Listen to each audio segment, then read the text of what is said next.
The HOA president called the police and accused my wife of being a prostitute for walking into our own home. Red and blue lights flooded our driveway like a raid. Doors flew open up and down the street. Neighbors poured out to watch the show. 3 officers stepped onto my porch, hands near their holsters, treating our home like a crime scene. "Ma'am, we need you to step outside," one called toward the door. On the lawn, the HOA president stood with her arms crossed, smiling like she'd won. "That's her," she said. "The suspicious woman." My wife stepped outside, calm, silent. The lead officer looked at her, then froze. In that moment, I watched the HOA president's smile disappear, because she'd just set in motion events she could never undo. And the next time she saw my wife wouldn't be on a front porch. It would be behind a judge's bench. Comment where you're watching from and subscribe. Let me take you back to where this all started, because Derek Castellano's story isn't just about HOA drama. It's about a man who thought he'd lost his chance at happiness, only to find it again in the most unexpected way. Derek's 52, a union electrician with calloused hands and a back that reminds him daily about that fall from a scaffold 6 months ago. The smell of sawdust still clings to his workshop, where he builds furniture late into the night, not because he has to, but because keeping his hands busy helps quiet the memories of watching his first wife, Emma, waste away from cancer 8 years ago. Those were dark years. Single father to teenage Jake, working double shifts to pay medical bills that kept coming even after Emma was gone. Derek thought he was done with love, done with hope. Then Sarah walked into his life at a community college electrical safety seminar, asking smart questions about ground fault interrupters that made him look twice. Sarah Martinez, well, Sarah Castellano now, was everything Derek never expected to find again. Intelligent, kind, with a laugh that could fill the empty spaces in his chest. What Derek didn't know during their quiet courthouse wedding 3 months ago was that Sarah had just been appointed to something that would change everything. Municipal judge for their county district. She'd deliberately kept work separate during their honeymoon period. Call it professional caution or newlywed bliss, but Sarah wanted their first months of marriage to be about them, not about the gavel she'd soon be carrying. Meanwhile, in the perfectly manicured hellscape known as Riverside Heights HOA, Constance Palmridge was building her empire of petty tyranny. For 6 years, she'd ruled their 180-home community like a suburban dictator, her professional camera always ready to document violations, her shrill voice echoing across courtyards during her daily inspections. The crunch of perfectly maintained gravel under her feet had become the soundtrack of fear for residents who dared step out of line. Karen, because, let's be honest, Constance was always a Karen at heart, had a special talent for targeting anyone she deemed inappropriate for their community. Working-class families, single parents, anyone who might lower property values by existing while not wealthy enough. Her retirement from real estate had only intensified her obsession with maintaining standards. What residents didn't know was that Karen's own house was a monument to hypocrisy. Behind her perfect facade, she was running an illegal Airbnb operation, collecting cash payments she'd never reported to the IRS, and racking up code violations faster than she could write citations for her neighbors. The trouble started the second week of October, right after Sarah began moving her things from her downtown apartment. Picture this. Sarah, pulling into Derek's driveway at 10:30 p.m. after a long day setting up her new courtroom, arms full of law books and judicial robes still in their garment bags. She's tired, she's happy to be home, and she has no idea that across the street Karen's watching through binoculars like some suburban spy. See, Sarah's schedule was unpredictable those first weeks. Court ran late, she had judicial training sessions, and sometimes she'd grab dinner downtown before heading home. To normal people, this would look like a busy professional adjusting to married life. To Karen, this looked like evidence of something sinister. The night it all went sideways, Sarah was carrying in her new computer setup when 2 Phoenix PD cruisers rolled up, their red and blue lights painting Derek's driveway like a crime scene. The metallic taste of fear filled Derek's mouth as officers approached his front door, hands resting on their duty belts. "We got a call about suspicious activity," the lead officer explained, his voice professional but cautious. "Someone reported a woman entering this property at unusual hours." Derek's face burned with humiliation as neighbors emerged from their homes like prairie dogs sensing drama. There was Sarah, still holding her laptop bag, looking between Derek and the officers with the kind of confusion that comes from being treated like a criminal in your own driveway. And there, across the street, stood Karen in her designer robe, arms crossed with satisfaction, watching the show she'd orchestrated. But here's what Karen didn't realize as she savored her moment of power. She'd just made the biggest mistake of her HOA career, because in about 6 weeks she'd be standing in a courtroom, and the woman she'd just humiliated would be the one wearing the black robes. The police left that night with apologies, but the damage was done. Derek lay awake listening to Sarah's quiet breathing, his mind racing with the kind of anger that builds when someone attacks the thing you love most. By morning, he'd made a decision. Karen Palmridge had picked the wrong family to mess with. 3 days later, the first official shot was fired. Derek found the violation notice tucked under his windshield wiper like a parking ticket from hell. Notice of violation, multiple unauthorized vehicles, fine, $800. The letter, typed on official HOA letterhead with Karen's signature sprawled across the bottom, claimed Derek's work truck violated the community's commercial vehicle prohibition. Never mind that Derek had been parking that same Ford F-250 in his driveway for 3 years without a peep. Never mind that the HOA bylaws specifically allowed one work vehicle if properly registered. What really burned Derek's ass was the timing. Karen had been sitting on this violation for months, waiting for the perfect moment to strike. The police incident had given her the excuse she needed. $800, Derek muttered, reading the notice to Sarah over breakfast. The diesel smell from his truck still lingered in the garage, the same smell Karen claimed polluted the air quality of their pristine neighborhood. For Derek, this wasn't just about money, though $800 might as well have been $8,000. His workers' comp claim was still grinding through bureaucratic hell, and side electrical jobs were the only thing keeping their heads above water. That truck wasn't just transportation. It was his livelihood loaded with tools worth more than most people's cars. Sarah watched her husband's jaw tighten as he read the violation notice. She could have ended this with a single phone call, could have mentioned her new position and watched Karen backpedal faster than a cyclist going downhill. But Sarah had spent her career building a reputation for integrity, and she wasn't about to compromise it now. Besides, Derek needed to fight this battle himself. She could see it in the way his shoulders straightened when he talked about researching the bylaws. "You know what?" Derek said, folding the notice with deliberate precision. "I think it's time I learned exactly what rules Karen's been playing by." That afternoon, Derek drove to the community center library, a dingy building that smelled like old carpet and forgotten dreams. For 4 hours, he read every page of the Riverside Heights HOA covenants, bylaws, and architectural guidelines. His electrician's brain, trained to trace complex wiring problems, began mapping the logical inconsistencies in Karen's enforcement patterns. The breakthrough came when Derek cross-referenced the commercial vehicle policy with the community's business registration database. See, HOA presidents weren't just volunteer positions. They had legal obligations, including maintaining accurate records of any business activities within the community. What Derek found made him laugh out loud in the quiet library. Karen's own property was listed as having 4 vehicles regularly parked on the street: her BMW, her husband's Mercedes, and 2 rotating guest cars that belonged to her Airbnb customers. According to the same bylaws she'd used to fine Derek, each of those street-parked vehicles was a $50 per day violation. Derek started taking pictures. Every morning on his way to physical therapy, he'd drive past Karen's house with his phone ready. Monday, silver Honda with out-of-state plates.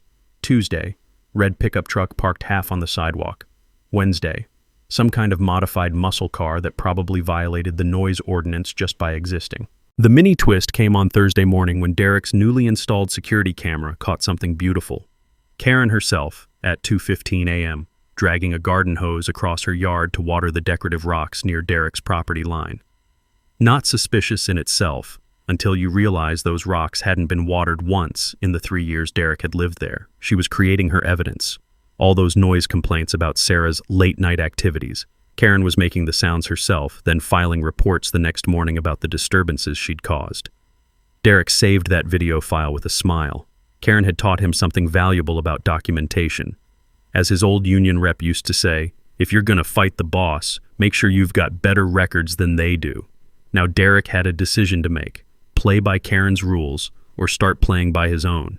Karen's next move came at the monthly HOA meeting, and it was a masterpiece of suburban psychological warfare. Derek walked into this community center's musty conference room to find Karen holding court like a prosecuting attorney, a manila folder thick with evidence spread across the table in front of her. "Before we address Mr. Castellano's appeal," Karen announced, her voice carrying that special tone people use when they're about to drop what they think is a bombshell, "I believe the board should be made aware of some concerning developments regarding the situation at 1247 Maple Drive." The way she said situation made it sound like Derek was harboring a meth lab instead of a loving wife. "It's come to my attention," Karen continued, pulling out a stack of photographs like a suburban CSI investigator, "that Mr. Castellano is allowing an unregistered individual to cohabitate in his residence. Multiple neighbors have reported a woman entering and leaving the property at all hours, often accompanied by different vehicles."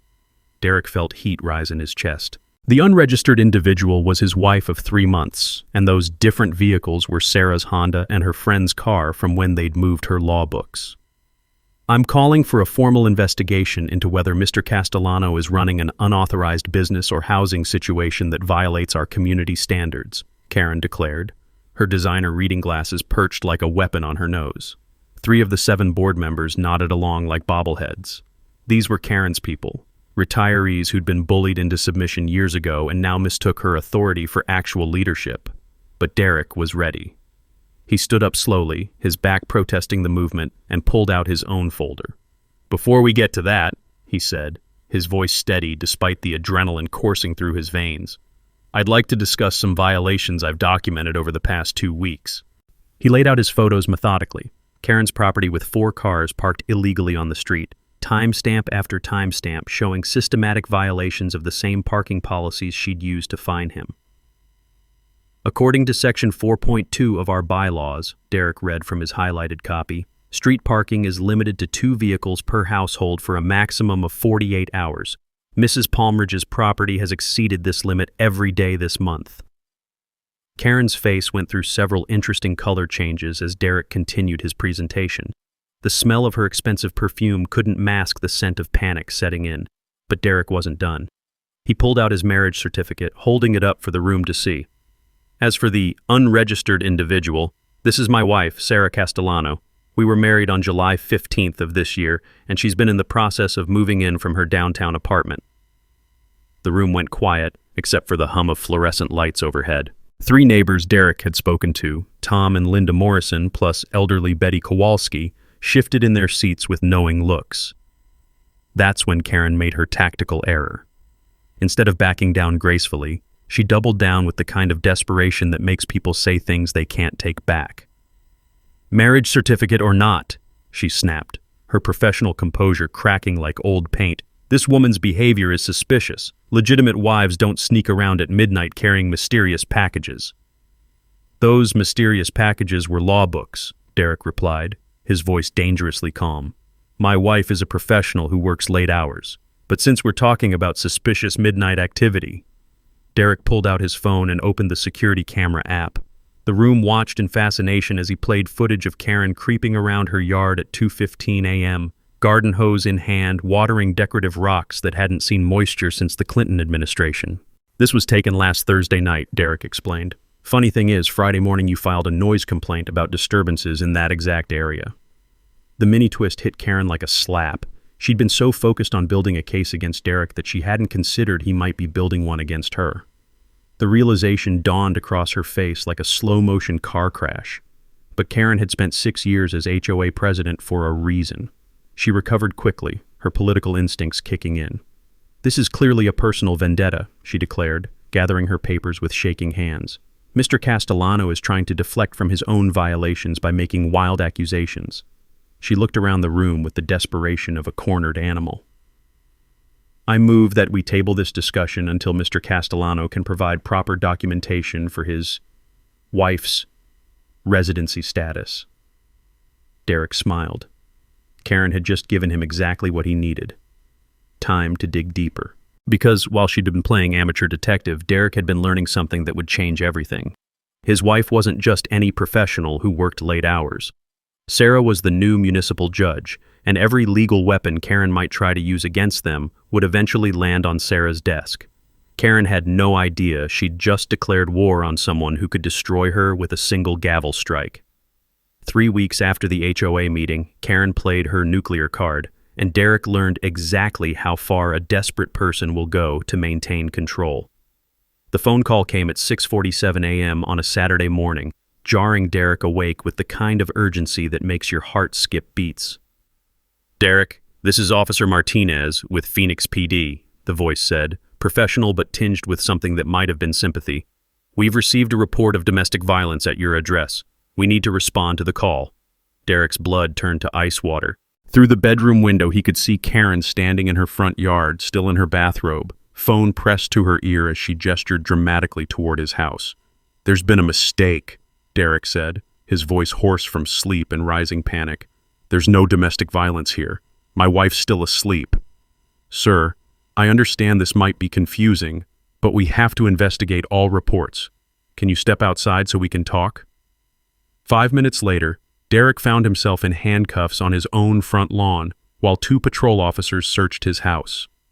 The metallic taste of fear filled his mouth as neighbors emerged from their homes like spectators at a train wreck. Jake, visiting for the weekend, watched from the living room window with the kind of wide-eyed terror that would probably require therapy later. The worst part wasn't the humiliation or even the legal implications. The worst part was watching Sarah emerge from the house in her pajamas, trying to explain to the officers that she was fine, that there had been no violence, while Derek stood helpless in restraints that bit into his wrists like accusatory teeth. "Ma'am, did this man threaten or harm you in any way?" Officer Martinez asked Sarah, his hand resting casually on his duty belt. "Absolutely not," Sarah replied, her judicial training keeping her voice steady despite the chaos. "This is my husband, and he's never laid a hand on me. Someone has made a false report."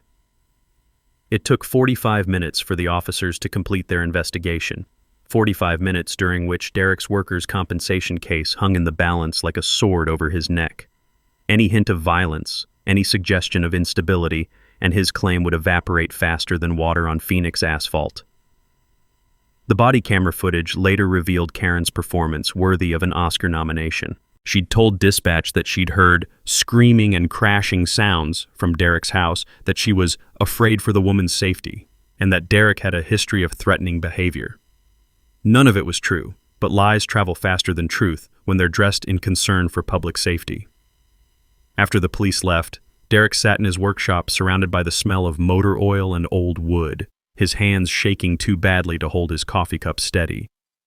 That's when Sarah made a decision that probably violated every judicial ethics guideline in the book.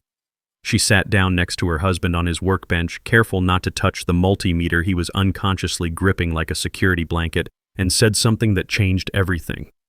"Derek, I think it's time you knew exactly who you married." And Sarah explained about her appointment to municipal court, about the cases she'd be hearing, about the jurisdiction that covered everything from HOA violations to restraining orders to harassment charges. She explained it all in the kind of calm, measured tone that would later serve her well in courtroom proceedings. "I can't get involved directly," Sarah said, watching Derek's face cycle through surprise, understanding, and something that might have been hope. "But you should know that Karen's building a legal case she can't win, using tactics that could land her in serious trouble." Derek's electrician brain, trained to trace complex problems back to their source, began mapping the implications. Every legal weapon Karen might deploy, restraining orders, harassment claims, nuisance suits, would eventually cross Sarah's desk. The mini-twist revealed itself that afternoon when Derek's attorney, Lisa Wren, called with news that made him laugh for the first time in weeks. The body camera footage clearly showed Karen escalating the confrontation outside Derek's house 3 days earlier, contradicting her claims that Derek had threatened her. Better yet, the audio had captured something Karen didn't know she'd said. "I'll make sure you regret moving here." Not exactly the words of someone afraid for her safety.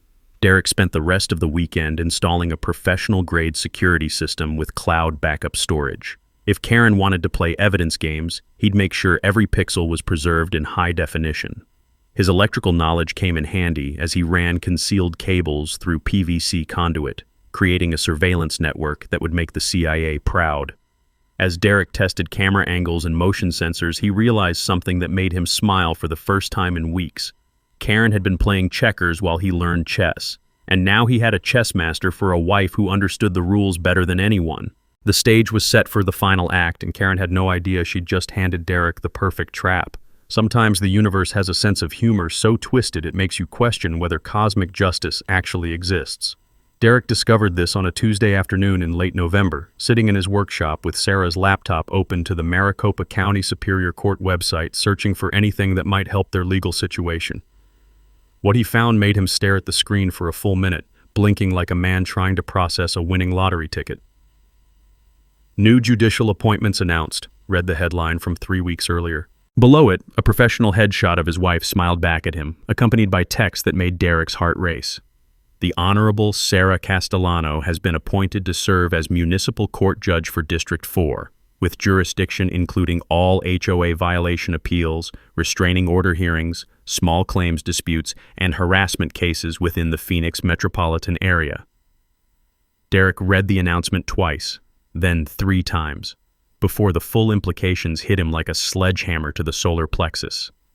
Every single legal weapon Karen might try to use against them, restraining orders, harassment claims, even traffic violations, would land on Sarah's desk.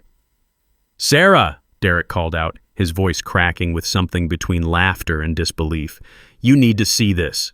Sarah appeared in the workshop doorway, still wearing her business suit from court, and saw Derek pointing at her own appointment announcement like a man who'd discovered fire.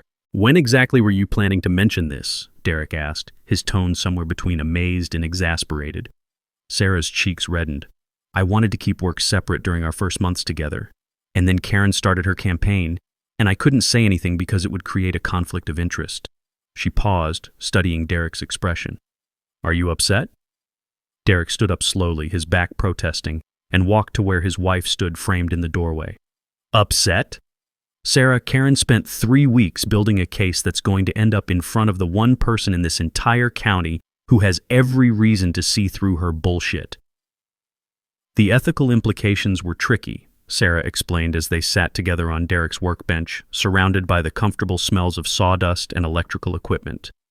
A sitting judge couldn't preside over cases involving immediate family members, but harassment directed at the judge's spouse was different territory entirely. "If Karen files any legal action against you or me," Sarah said, her voice taking on the measured tone she'd use later in actual proceedings, "I'll need to evaluate whether I can remain impartial, but if she's targeting us specifically because of who we are..." Derek's mind raced through the possibilities. Municipal court judges handled everything from noise violations to restraining orders.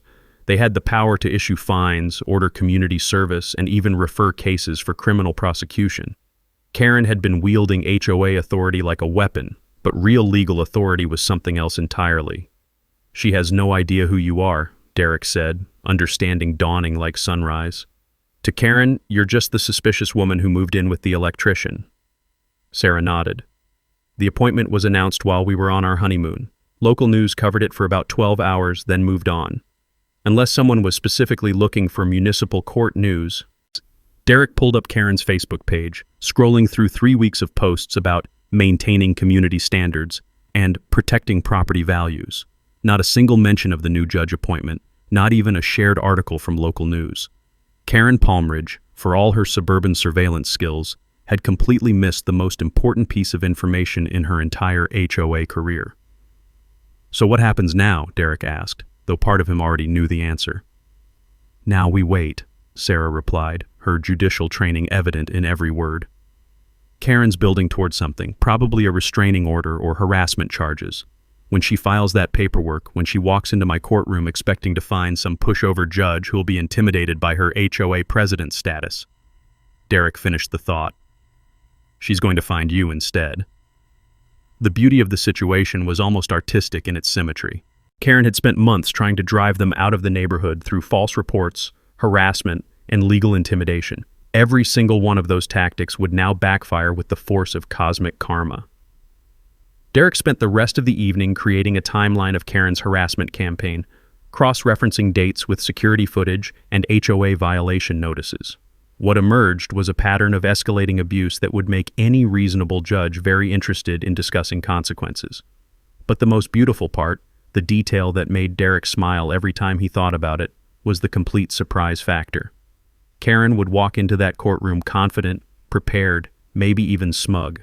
She'd present her case to what she assumed would be a sympathetic ear, ready to finally rid herself of the troublesome neighbors. Instead, she'd find herself face to face with the woman she'd been trying to destroy, armed with 3 months of documented evidence and the full authority of the court system. It was going to be beautiful.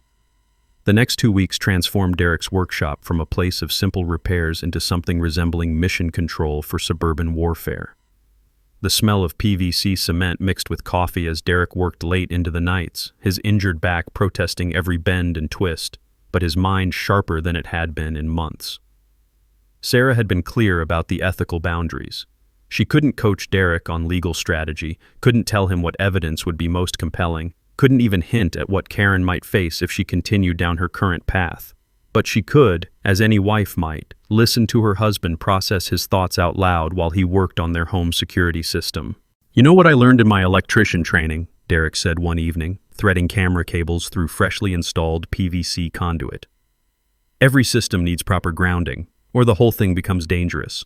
Sarah, grading paperwork at the kitchen table, hummed in agreement. Interesting how that applies to so many things.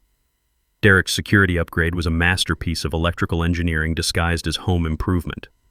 8 4K cameras with night vision capabilities, motion-activated spotlights that could illuminate his entire property, and a cloud backup system that would preserve evidence even if someone tried to destroy the physical devices. Every cable was protected in conduit, every connection weatherproofed, every angle carefully calculated to capture maximum detail. The key with 4K resolution, Derek explained to Tom Morrison, who'd stopped by to admire the installation, is that you can read license plates from 100 feet away, crucial for documentation. Tom nodded appreciatively, then lowered his voice. "Betty Kowalski mentioned she's been recording Karen's threats on her phone. Old lady's got more tech skills than people think." That revelation led to an evening meeting in Betty's living room, where the 78-year-old widow revealed a smartphone full of audio recordings that would make a professional investigator jealous. Karen had been making threats and spreading lies for years, but nobody had ever bothered to document it properly until now. "I started recording after she tried to get my grandson banned from visiting," Betty explained, her voice steady despite the subject matter. "Claimed his motorcycle violated noise ordinances, but only when he came to help with my groceries." Derek's coalition was growing. 3 families who'd been terrorized by Karen's selective enforcement, each with their own documentation, all ready to stand up when the moment came. Linda Morrison had kept meticulous records of every HOA violation notice, cross-referenced with photographs proving selective enforcement. Tom had documented Karen's own property violations going back 18 months. The financial investigation proved even more interesting. Derek's research into public property records revealed that Karen owned 3 rental properties, generating an estimated $15,000 annually in unreported income. Her main house had been modified with an illegal apartment that violated zoning restrictions, fire codes, and tax assessments. "Here's something most people don't know," Derek told his growing alliance during one of their evening strategy sessions. "Property tax records are public information. If someone's running rental properties but not declaring the income, you can usually find the evidence in county databases. The technical preparation was only half the battle." Derek needed to be ready for whatever legal action Karen might take, and that meant understanding the system she was about to weaponize against herself. Sarah's evening routine provided subtle education. She'd discuss her day in general terms, mentioning how municipal court handled different types of cases, what evidence was most compelling, how judges evaluated harassment patterns. Never specific advice, just the kind of conversation any couple might have about their work. Restraining orders require clear and convincing evidence, Sarah might mention while folding laundry. Judges look for documented patterns, credible witnesses, and whether the petitioner has clean hands, meaning they haven't been engaging in the same behavior they're complaining about. Derek absorbed every detail like a sponge, cross-referencing Sarah's casual observations with his growing evidence file.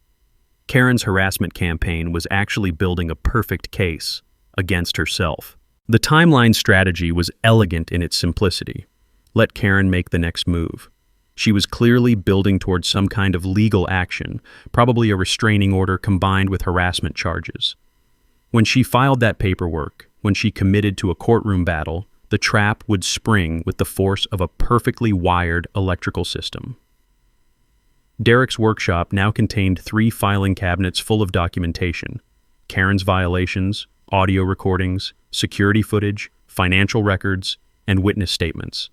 Every piece of evidence was organized chronologically, labeled clearly, and backed up in multiple locations. "You know what this reminds me of?" Derek told Sarah one evening as he added another folder to his collection. "Building a circuit. Every connection has to be perfect, every wire properly rated, every junction box grounded. One mistake, and the whole system fails." Sarah smiled, recognizing the metaphor. "And when someone tries to overload the system?" "Circuit breaker trips," Derek replied, "protects everything downstream from damage." Karen was about to learn what happens when you try to overload a system that's been properly protected. Karen's desperation manifested on December 15th with the kind of bureaucratic precision that made Derek almost admire her commitment to self-destruction. The certified letter arrived at 9:23 a.m., delivered by a postal worker who looked apologetic about carrying what was clearly bad news. "Petition for order of protection," Derek read aloud, the legal language dense as concrete but the implications crystal clear. Karen was seeking a restraining order against both Derek and Sarah, claiming they were engaging in a campaign of stalking, intimidation, and harassment designed to drive petitioner from her home. The petition was a work of fiction worthy of a creative writing award. According to Karen's sworn statement, Derek had been conducting surveillance of her property, following her vehicle, and making threatening gestures during neighborhood encounters. Sarah was accused of loitering near Karen's home and using her position of authority to intimidate a senior citizen. What position of authority? Derek almost laughed reading that line. Karen still had no idea who Sarah actually was. The petition requested an emergency hearing, citing immediate danger to petitioner's physical and emotional well-being. Karen had scheduled her appearance for 10 a.m. on December 22nd, exactly 1 week away. She'd even included a witness list: 3 HOA board members who'd apparently agreed to testify about Derek's escalating aggressive behavior. Derek found Sarah in the kitchen, reviewing case files for the following week's docket, her reading glasses perched on her nose as she made notes in careful legal script. The irony wasn't lost on either of them that Karen's petition might very well end up in Sarah's courtroom. "She's really doing this," Derek said, sliding the petition across the counter. "Full restraining order, emergency hearing, the works."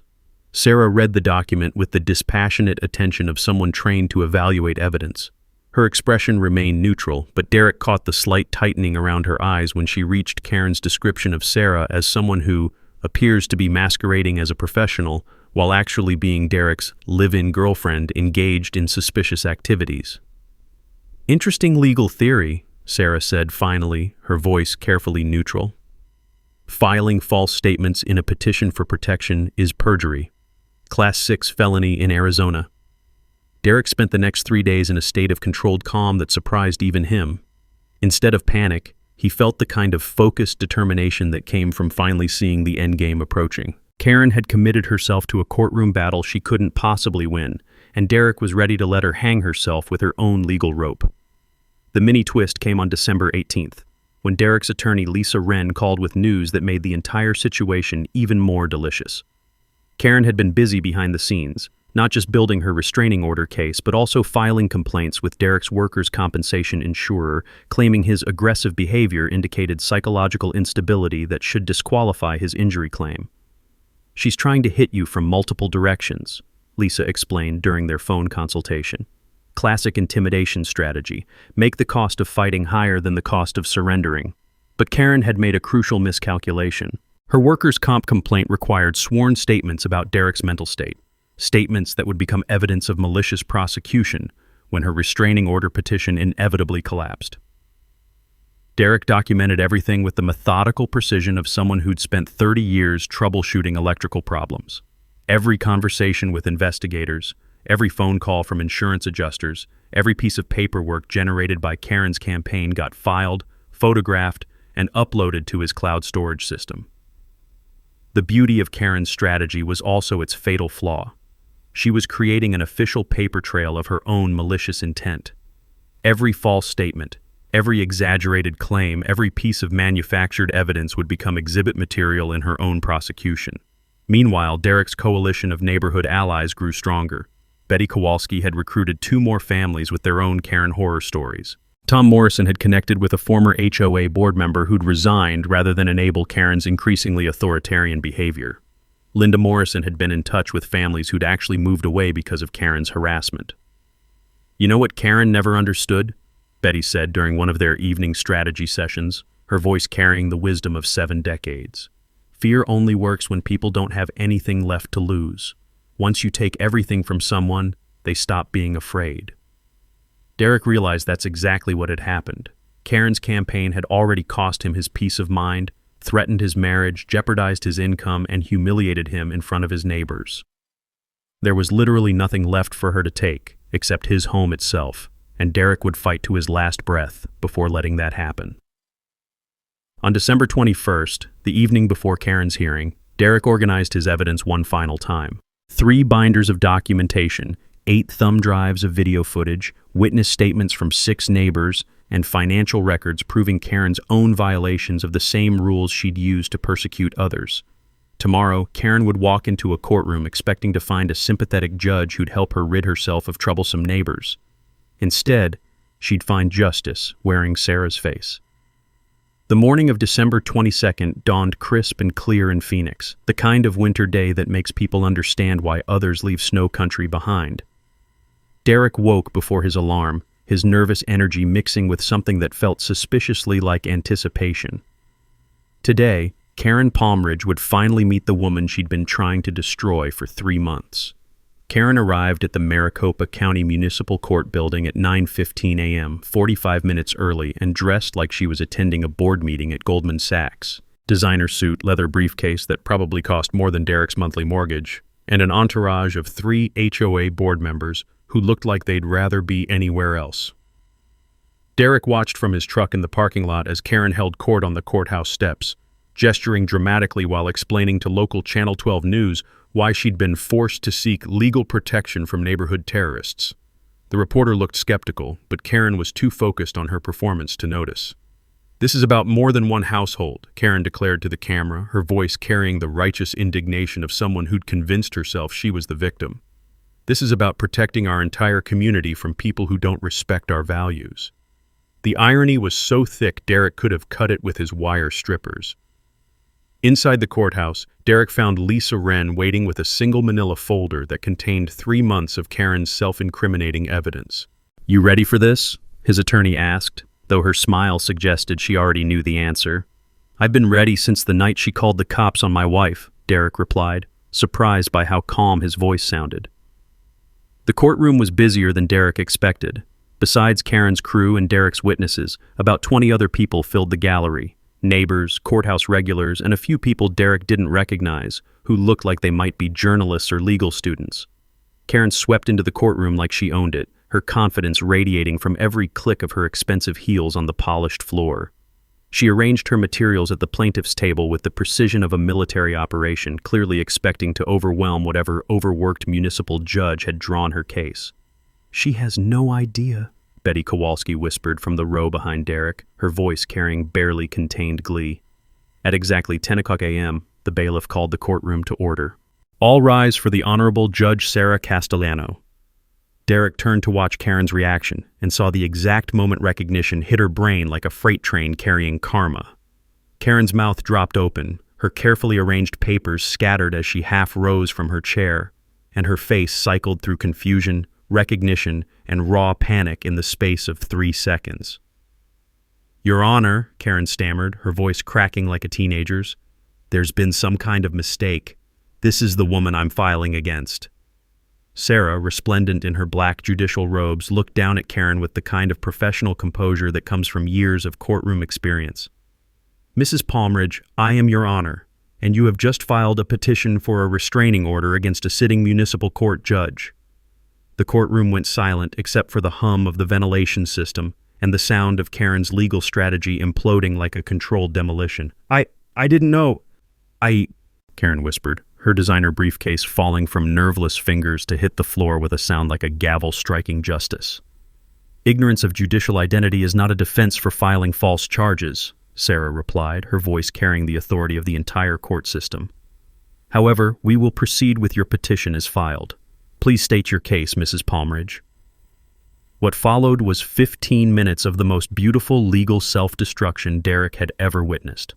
Karen, her confidence completely shattered, stumbled through her prepared statement while Derek's evidence systematically demolished every claim she'd made.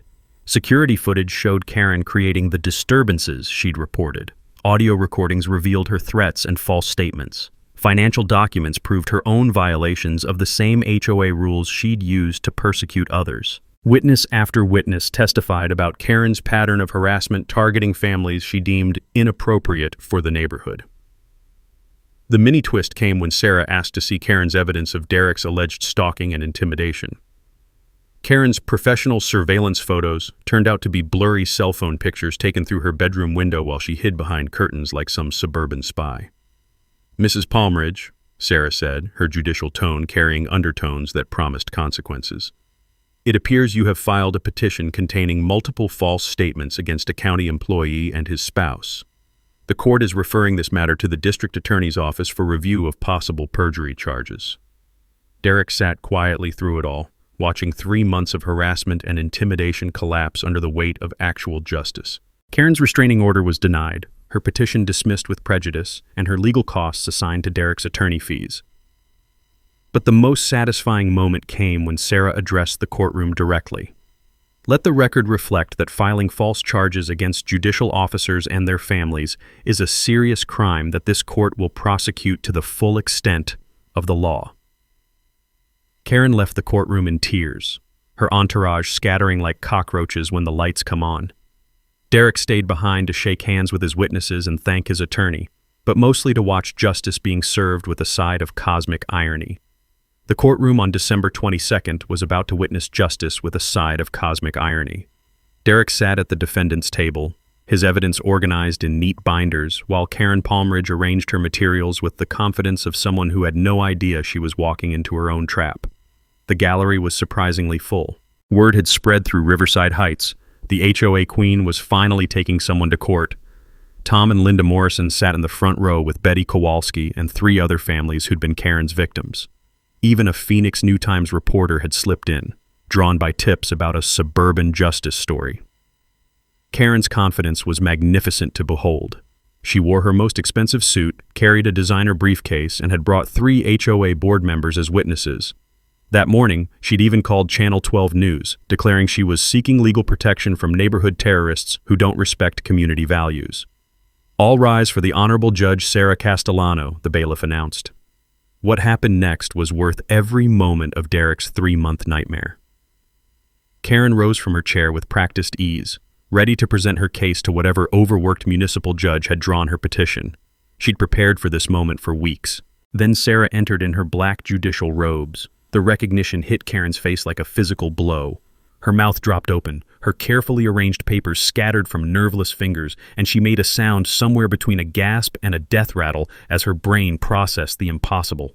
"Your Honor," Karen stammered, her voice cracking with panic, "there's been some kind of mistake. This is the woman I'm filing against."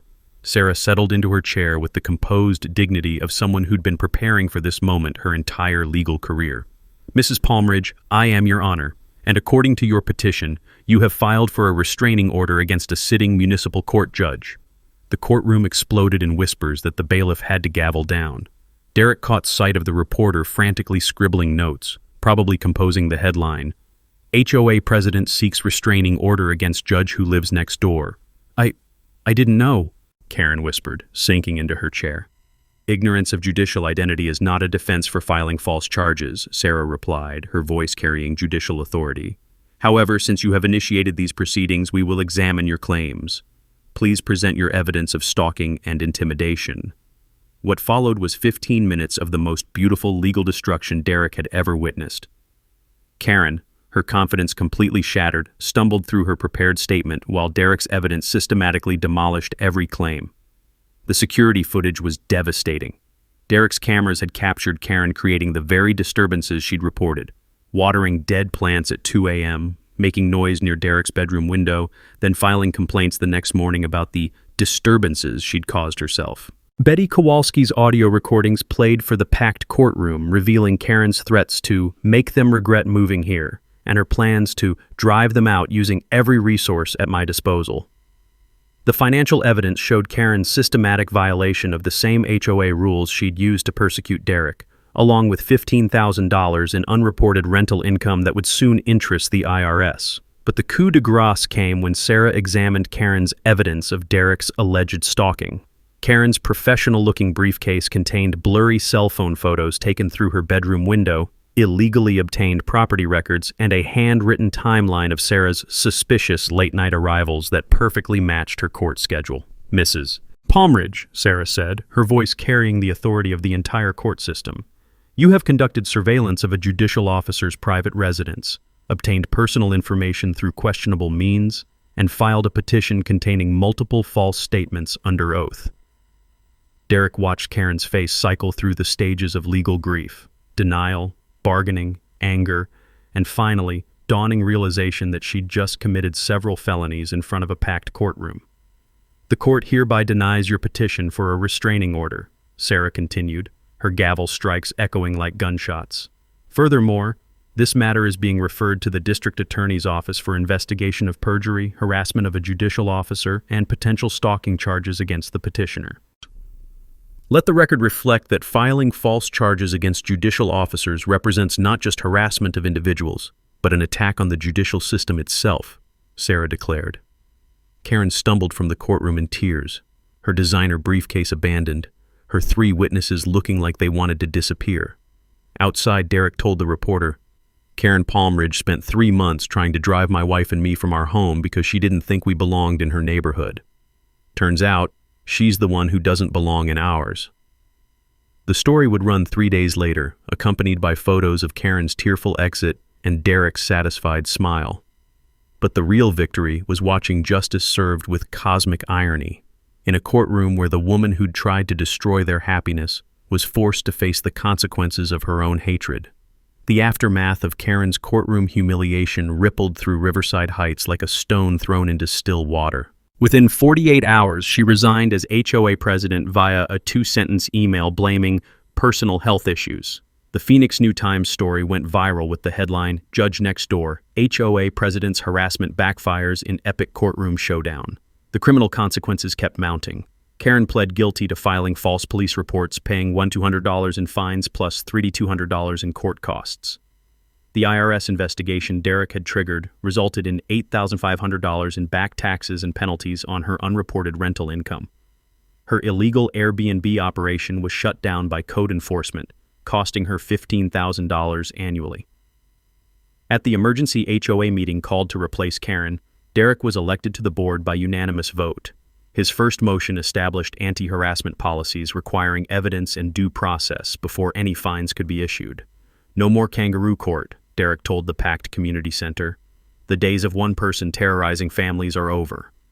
The policy changes were comprehensive. The HOA budget became transparent with monthly reports available to all residents. Annual audits were instituted. Most importantly, a 3-person committee was established to review all violation notices, preventing future abuse. Derek's workers' compensation claim was finally approved after the false accusations were debunked, providing the financial breathing room his family desperately needed. His side electrical business grew as word spread about his technical expertise and problem-solving skills. Sarah's judicial career flourished, partly due to national attention her case received. She was invited to speak at judicial conferences about harassment of court officers, turning her experience into educational opportunities for other judges. The neighborhood transformation was remarkable. 3 families who'd moved away because of Karen's harassment actually returned. Tom Morrison organized a welcome committee for new residents. Betty Kowalski started a neighborhood watch program focused on actual safety rather than petty enforcement. Derek's most satisfying achievement was launching the Seniors Electrical Safety Program, offering free home inspections for elderly residents throughout Phoenix. The program prevented 12 house fires in its first year and saved 3 lives, earning recognition from the Phoenix Fire Department. Sarah established an HOA mediation program through municipal court, offering free conflict resolution before disputes escalated to legal action. The program reduced harassment cases by 70% and became a model adopted by 5 other municipalities. The financial settlement provided unexpected community benefits. Karen's $4,200 in violation payments funded new playground equipment she'd previously opposed. creating the community asset she'd fought hardest against with her own money. 6 months later, Derek received a call that made him smile. Another HOA victim from across town had heard about his victory. "I heard what you did to Karen Palmridge. Think you could help me with my situation?" Derek had become something he'd never intended, a neighborhood justice consultant, helping families fight HOA abuse across Phoenix. Sarah's mediation program was expanding statewide. Their marriage had grown stronger through shared adversity. Most importantly, they could finally enjoy their home in peace. No more police visits, violation notices, or surveillance. Their evenings were spent planning improvements, teaching Jake electrical skills, and dreaming about the future they'd almost lost to one woman's petty hatred. As Derek told the follow-up reporter 6 months later, "Karen thought she could drive us out because we didn't fit her vision of the perfect neighborhood. But it turns out the perfect neighborhood is one where bullies don't get to decide who belongs." The smell of sawdust still filled Derek's workshop, but now it mixed with the satisfaction of justice served and the promise of more battles won. Derek had learned something every HOA tyrant should fear. When you push the right person too far, they might just push back with the full force of the law. And sometimes, just sometimes, the good guys really do win. If you've got your own HOA nightmare story, drop it in the comments below. Which HOA president needs a reality check? And don't forget to hit subscribe for more stories where the little guy gets justice, because everybody loves a good underdog victory. 699, 700 words within target. Ja, Kim Tranoizung, Fan Mui, Dedu climax by witnesses, confrontation, evidence reveal, Karen's downfall.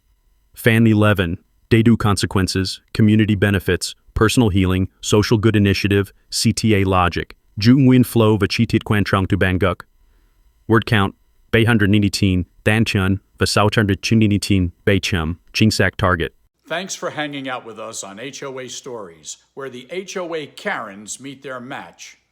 If this story had you cheering or cringing, go ahead and like the video, drop a comment with your reaction, and hit subscribe so you're ready for the next wild HOA tale.